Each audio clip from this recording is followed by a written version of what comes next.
Hype తీసుకొచ్చారు. Hype తీసుకొచ్చిన తగ్గట్టే సినిమా కూడా ఉందండి.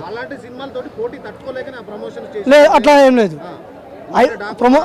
ప్రమోషన్స్ తీసుకొచ్చినా చేసినా చేయకపోయినా సినిమా రిలీజ్ అయిన తర్వాత ఆటోమేటిక్గా హైప్ క్రియేట్ అయిపోతున్నాడు సినిమాకి. ముందంతా తెలియకపోవచ్చు, నాకు తెలియదు, మీకు తెలియదు. సినిమా మన ఇద్దరం చూసిన తర్వాత కంపల్సరీ నలుగురు చెప్తాం. నలుగురు చెప్పిన సినిమా కంపల్సరీ మొదటి 2 రోజులు కలెక్షన్లు తగ్గిన, మొదటి రోజు తగ్గిన, రెండో రోజు నుండి కలెక్షన్ బీభత్సంగా పెరిగి మంచి రికార్డులు సాధిస్తుంది. దానికి తగ్గట్టు హైప్ క్రియేట్ చేశారు. ఎందుకంటే మొదటి రోజు ఇప్పుడు ఏంటంటే సినీ ఇండస్ట్రీ ఇది మొత్తం మొదటి రోజు కలెక్షన్ మీద డిపెండ్ అవుతుంది. మొదటి రోజు కలెక్షన్ తగ్గకూడదని హైప్ క్రియేట్ చేశారు. హైప్ క్రియేట్ చేసిన దగ్గర దానికి ప్రతిఫలంగా సినిమా కూడా అట్లనే మంచి కంటెంట్ మంచి కాన్సెప్ట్తో వచ్చి మంచి దానికి వాల్యూ నిలబెట్టింది సినిమా. ప్రతి సినిమాలో ఏ సినిమా రివ్యూస్ చెప్పినా కూడా హీరో గురించి, డైరెక్షన్ గురించి, హీరోయిన్ల గురించి చెప్తారు. కానీ ఈ సినిమాలో ఇద్దరు సింగర్స్, ఒక తెలంగాణ ఇద్దరు సింగర్స్ పాడారు. గొబ్బియల్లో సాంగ్ అనేది ఆ పాట సూపర్ అండి. అసలు గొబ్బియల్లో పండగ పాట చాలా బాగుంది. పాటలో ఏ పాట చూసుకున్న రమణ గోకుల్ గారు 18 సంవత్సరాల క్రితం ఎప్పుడో ఇండస్ట్రీ వదిలి అక్కడ వెళ్ళిపోయారు. ఆయనకి మళ్ళీ తీసుకొచ్చి గోదావరి గట్టు మీద రామచిలకి పాట పాడించి ఫస్ట్ హైలైట్ అది. సెకండ్ సాంగ్ తర్వాత వెంకటేష్ గారు నేను పాడతా అని రీల్స్ చేసేసి మ్యూజిక్ డైరెక్టర్ అరే బీమ్స్ పాడించే అన్నట్టు పాడించినందుకు సినిమా కూడా ఆయన కూడా పాట ఆయన యాక్చువల్గా తెలుగు తక్కువ అని ఇంగ్లీష్లో ఎక్కువ, సాంగ్లో కూడా ఇంగ్లీష్ కంటెంట్ వర్డ్స్ ఉండేసరికి ఆయనకి ఈజీ అయ్యి సాంగ్ కూడా ఆయన చాలా బాగుపడాడు. సినిమాలో కూడా సాంగ్ కూడా చాలా బాగుంది, కాంబినేషన్లో బాగుంది.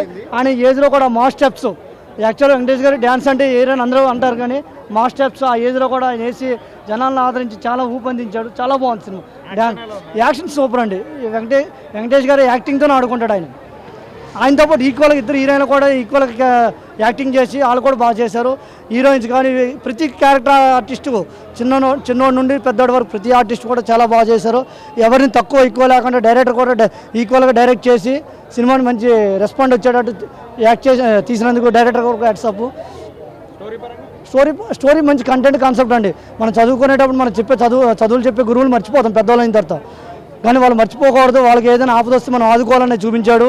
నెక్స్ట్ ప్రతి మగాడికి పెళ్ళికి ముందు గర్ల్ ఫ్రెండ్స్ ఉంటారు, ఎంజాయ్ చేసి తిరుగుతుంటారు, లవర్స్ ఉంటారు, గర్ల్ ఫ్రెండ్స్ ఉంటారు. ఆ స్టోరీని పెళ్ళైన తర్వాత భార్యలు చెప్పొద్దని, ఒకవేళ చెప్పినా జాగ్రత్తగా ఆలోచించి చెప్పండి. అమ్మాయిల నెంబర్లు కానీ ఎవరి నెంబర్లో ఫోన్లో సేవ్ చేయొద్దు. సేవ్ చేస్తే అబ్బాయిల పేరు మీద సేవ్ చేస్తే అది దొరికిపోతుంది అని చెప్పి అలా జాగ్రత్త పడండి అనేది ఒక హింట్ ఇచ్చాడు మగవాళ్ళందరికీ. చాలా బాగుందండి కంటెంట్. అయితే కంటెంట్ కాన్సెప్ట్ రెండు బాగుంది. రేటింగ్ 5 ఇవ్వచ్చు.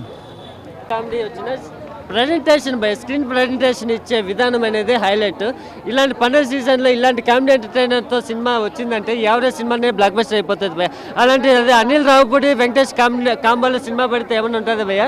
చిన్న పుట్టోడు నుంచి ముసలి వాళ్ళకి పీస్ఫుల్ హెల్తీ కామెడీ ఎంటర్టైన్మెంట్ కోరుకోవాలంటే సంక్రాంతికి వస్తున్నామనే సినిమాని చూడాలి భయ్య. ఫీల్ అవ్వాల్సిన ఏకైక మూవీ. అసలు అనిల్ రావుపూడి అయితే సీట్లో 10 నిమిషాలు కూడా కూర్చొని వాళ్ళ ఎవరిని అందరిని గంతులేయించేశాడు. రమణ గోకుల గారు అయితే పాట పాడి చంపేశాడు అందరిని కూడా. అంత అద్భుతమైన సాంగ్, గోదావరి గట్టు మీద సాంగ్ అద్భుతంగా ఉంది. థియేటర్ మొత్తం కూడా దద్దరిల్లింది.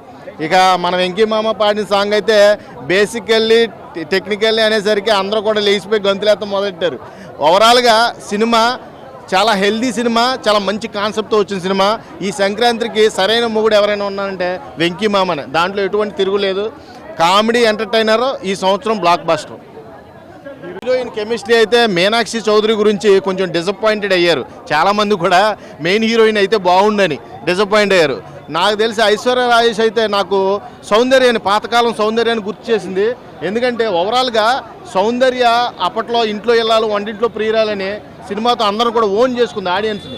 ఆ టైప్లో ఓన్ చేసుకున్న ఏకైక హీరోయిన్ ఐశ్వర్య రాజేష్. ఈ రాజు నుంచి టాలీవుడ్లో కూడా క్యూ కడతారు ఆవిడ కోసం.